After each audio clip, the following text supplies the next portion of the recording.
Hey guys, Zen here, and today I wanted to bring you guys a quick video and go over 3 reasons why Outbreak is awesome and why you should definitely give it a try before it's no longer available. If you aren't aware, Outbreak is the new zombie infection mode in Rainbow Six Siege with Operation Chimera that pits 3 operators against a horde of zombies to survive until the end. So without wasting much time, the first reason Outbreak is awesome is because it's a true built for co-op experience in the game, and we have never really seen that before. Now yes, there's always been Terrorist Hunt, and I know there are some die-hard fans out there, but Terrorist Hunt lacks one very important thing: soul. In T-Hunt, there is no real purpose in doing what you're doing, and the AI is extremely generic and plain. The White Mask clan, as it's called, was built early on with development in mind, similar to Hereford Base. This is why both that map and this mode look and play kind of boring. They weren't ever really in the game for players to binge for hours. Outbreak, on the other hand, has that soul. There is a reason you're doing all of this. There is also a reason there are limited ops. This mode was built to be played and enjoyed by players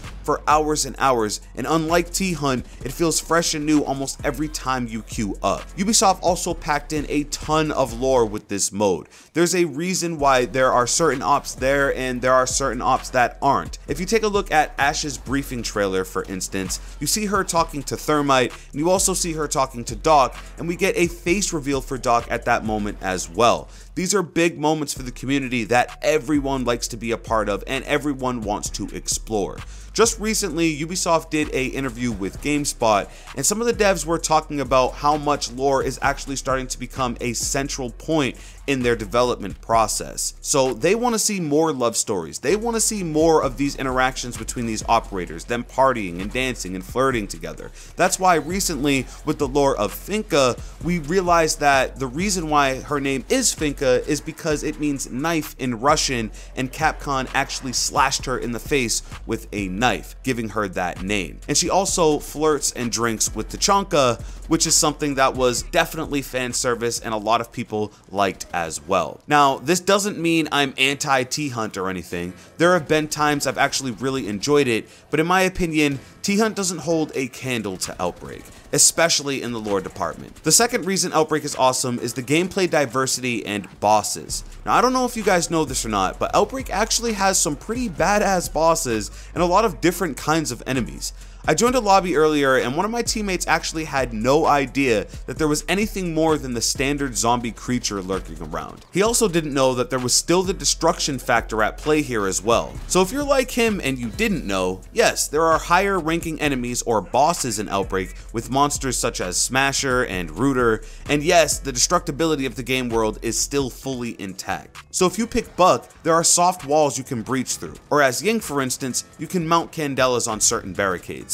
It seems a lot of people thought this was just a literal zombie horde and you just mow them down. Outbreak has phases, objectives, bosses, and zombie hordes. It is literally Left 4 Dead 2 meets Siege. For those that thought this was some mindless attempt at bringing zombie co-op to Rainbow Six, you would be completely mistaken. Outbreak is co-op with purpose and diverse gameplay that is as random and variable driven as a match of multiplayer. The third and final reason Outbreak is awesome is because it allows you to play your favorite operators in a completely new way, and you finally get to just hold down the trigger and really master a weapon's recoil. Now, I do realize that not every operator in the game is available here, which does make it so that you may not be playing as an op you like, but of the roster there should be someone you're comfortable playing as. With that being said though, you'll finally get the chance to really learn what your weapon can do and how it feels to shoot repeatedly instead of short burst. In a multiplayer match, if you're tactical that is, you won't typically just be firing off your weapon and holding down the trigger. It only takes a few bullets to kill an operator,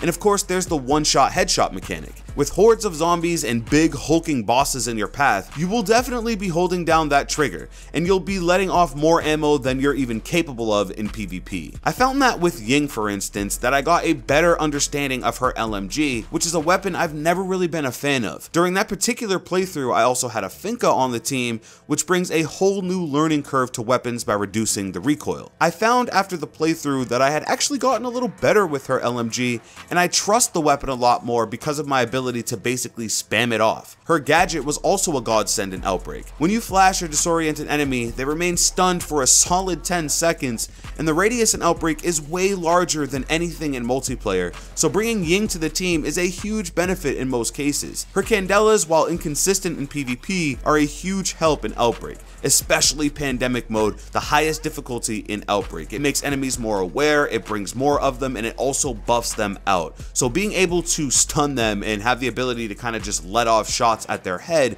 really makes a huge difference in this difficulty. I was able to get out of some really sticky situations by just tossing out a Candela and cleaning up the crowd. But no one can forget the absolute utility of Lord Chonka in Outbreak. Finally, his mounted turret has real purpose and delivers big damage per second in this mode. I genuinely feel like Ubisoft said, how can we get more people to actually play and enjoy Tachanka, and Outbreak was born. But that's the end of the video, guys. Those are my 3 reasons Outbreak is awesome and why you should give it a try before it's gone. I was gonna make a video talking about why Outbreak shouldn't be thrown away by Ubisoft in just 4 weeks, but I decided to go with this instead. If you'd still like to see that video, let me know and I'll try to get it done. But I want to hear your thoughts. Are you playing Outbreak? Do you have any of your own reasons it's awesome? Leave it in a comment down below. If you did enjoy this video, please drop a like and subscribe with notifications if you're new. With that being said, it's been Zen. Hey, I'm out.